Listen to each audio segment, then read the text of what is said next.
Bonjour à toutes et à tous, c'est Stéphane Gaillet. Je souhaite développer 6 termes assez courants qui se rapportent à des régimes politiques autoritaires face à la démocratie. Il s'agit du totalitarisme, de la dictature, du despotisme, de la tyrannie et du fascisme. Ma référence est le dictionnaire Le Grand Robert de la langue française dans sa version 2022. Le totalitarisme ou régime totalitaire est l'une des notions les plus simples. C'est un régime politique à parti unique, n'admettant aucune opposition organisée. Le pouvoir politique dirige souverainement, c'est-à-dire de façon suprême, absolue, étant de ce fait à confisquer la totalité des activités de la société qu'il domine entièrement. C'est un régime clair, net et précis.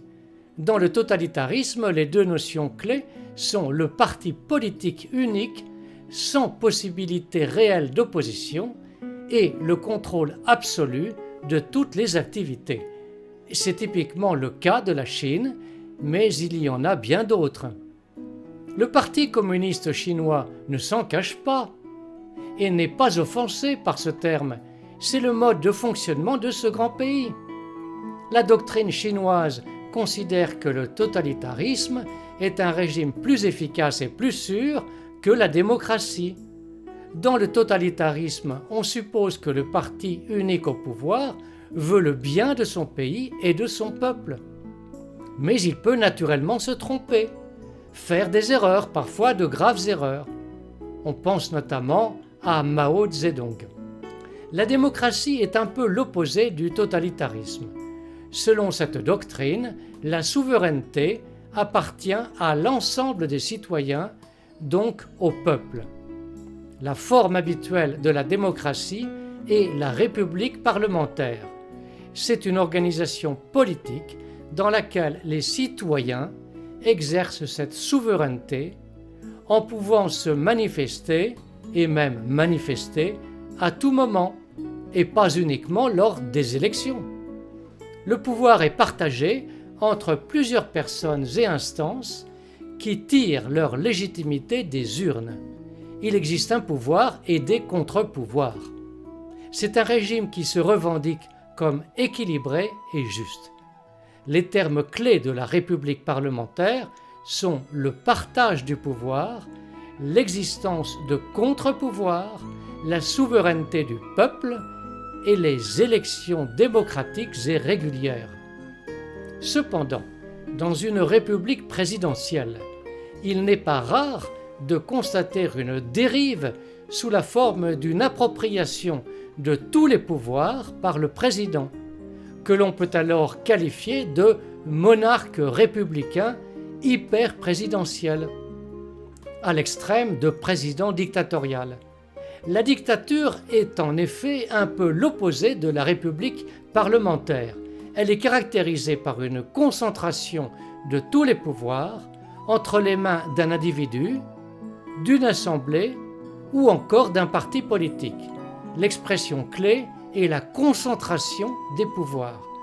Un régime démocratique présidentiel peut donc évoluer vers une dictature de son président, s'il parvient à contrôler les assemblées et le pouvoir judiciaire, ainsi que la presse. C'est une éventualité toujours à craindre dans les républiques de type présidentiel. À la différence du totalitarisme dans lequel c'est un parti politique qui dirige et au sein duquel il existe beaucoup de personnes, parti politique qui est supposé rechercher le bien de son pays et de son peuple, la dictature est toujours suspecte d'intentions peu louables, de favoritisme d'une petite partie de la population, de népotisme, c'est le fait de privilégier sa famille et ses proches, d'enrichissement personnel et d'injustice. Quant au despotisme simple, c'est un pouvoir absolu, exercé de façon arbitraire et oppressive. Il s'agit donc d'une forme de gouvernement dans lequel tous les pouvoirs sont réunis dans les mains d'une seule personne. Cela correspond typiquement aux dirigeants actuels de la Russie. Il contrôle tout et fait régner une forme de terreur qui lui permet de se maintenir au pouvoir. Il ne se cache pas d'être un despote, car il explique que c'est ce qui convient à son immense pays et à son peuple. Mais c'est un régime oppressif où les oppositions ne sont pas bien tolérées. Les termes qui définissent au mieux le despotisme simple sont les décisions arbitraires et l'oppression exercée par une seule et même personne. Quelle différence avec la dictature ? Le despotisme est exercé par une seule personne qui s'est emparée du pouvoir en toute transparence. Un despote écrase les contre-pouvoirs et use largement de l'oppression et de la répression. Alors qu'un dictateur peut être un parti politique et tire en général sa légitimité initiale des urnes avant la dérive. Personne ne souhaite être qualifié de dictateur, qui est un terme péjoratif. Le despotisme dit éclairé est une doctrine plus philosophique que politique, qui date du XVIIIe siècle.